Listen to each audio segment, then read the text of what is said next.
Bonjour, moi je m'appelle Maïmouna Ndour Faye.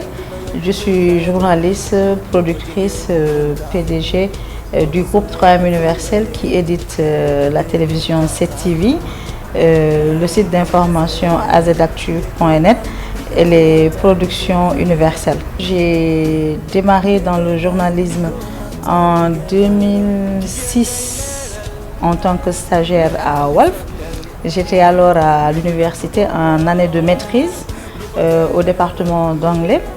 Donc je voulais préparer le concours du CC. J'ai voulu mettre à profit les vacances de Noël, je pense, pour découvrir un peu le monde du journalisme. Donc grâce à une dame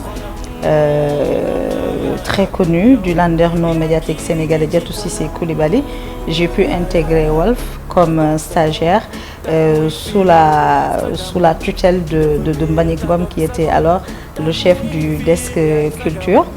Ensuite, au bout de... J'étais venue pour ne pas rester, pour rester juste 1 mois, 2 mois. Ensuite, ça s'est conclu par 8 mois de stage. Alors, je venais d'apprendre qu'il y avait une télévision qui allait démarrer. Je suis allée déposer à Canal Info. J'ai été recrutée à Canal Info. Et puis c'est à Canal Info que j'ai passé une bonne partie de ma carrière journalistique. Et c'est à Canal Info que je dois beaucoup à Walf. Mais c'est Canal Info qui m'a permis peut-être de devenir celle que je suis devenue. Et donc en 2008, j'ai obtenu un master en journalisme et communication. C'était juste pour valider les acquis de l'expérience. En 2012, j'ai quitté Canal Info après 6 ans de bons et loyaux services. Et j'ai fondé 3M Universel, une agence de production audiovisuelle, parce qu'à ce moment-là, je voulais m'investir entièrement dans les productions que je devais présenter à l'antenne. En 2013, j'ai noué un contrat de partenariat avec 2STV en tant que productrice externe. Alors, ce contrat de partenariat s'est mué un peu en un CDI. Donc, à 2STV, j'étais dans la rédaction, je présentais le journal, je présentais des émissions politico-économiques. Donc, j'en ai fait aussi ma maison. Et puis, en 2015, j'ai lancé le site d'information AZActu. On était sur la VDN à l'époque. Donc, décembre 2015, on a lancé AZActu. Mais AZActu, c'était juste pour préparer le projet de la télé parce qu'à partir de 2014, j'ai commencé à travailler, à réfléchir sur un projet télé. Alors, il m'arrivait de démarrer, de m'arrêter, devant les difficultés, devant les obstacles. Et à partir de 2015, j'ai cessé toute collaboration avec les télévisions. Je me suis repliée dans mes activités de production audiovisuelle et dans le site d'information.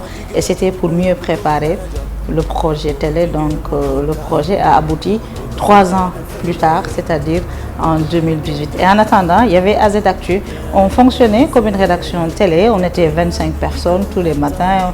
On se déployait. Et puis AZActu a vraiment contribué à professionnaliser, à moderniser l'approche concernant la gestion des sites d'information. C'était le premier site qui disposait de voitures, qui disposait de caméras, de micros, de bonnets, qui faisait des vidéos, des émissions en ligne. Voilà, on ne le dit pas souvent, mais bon, on doit à AZActu cette petite révolution médiatique en mars 2018. Donc on va boucler une année d'existence bientôt. On a lancé la chaîne de télévision, c'est une chaîne d'infotainment, 7TV. Ce n'est pas seulement le 8 mars, mais tous les jours, et c'est un combat que je porte, je soutiens, je suis pour le Woman Power.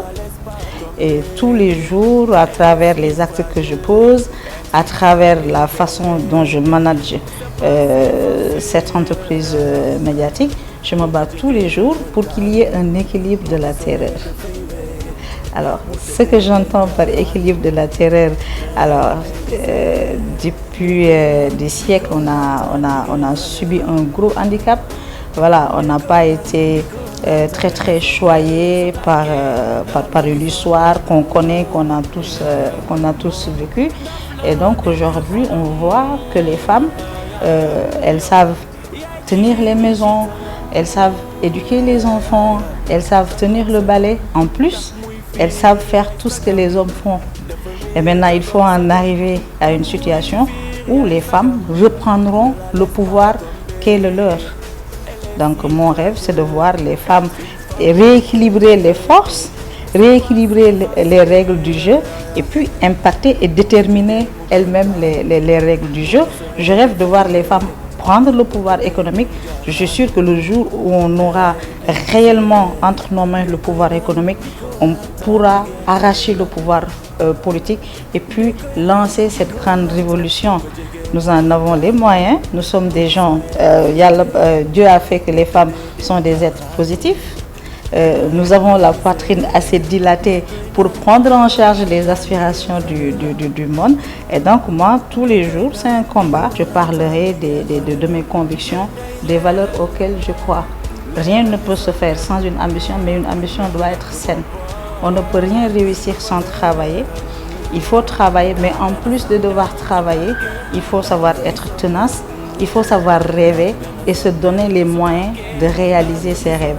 Il arrive souvent que je discute avec des gens, avec des collaborateurs, que je leur dise on va faire telle chose. Souvent les gens me rient au nez. Voilà, ils n'y croient pas. Mais moi j'y crois. Au moment où j'en parle, c'est un rêve. Mais dans un délai de 3, 6 mois ou parfois une année, j'arrive avec l'aide du bon Dieu à en faire une réalité. Elle est si fragile, être une femme libérée, c'est pas si facile.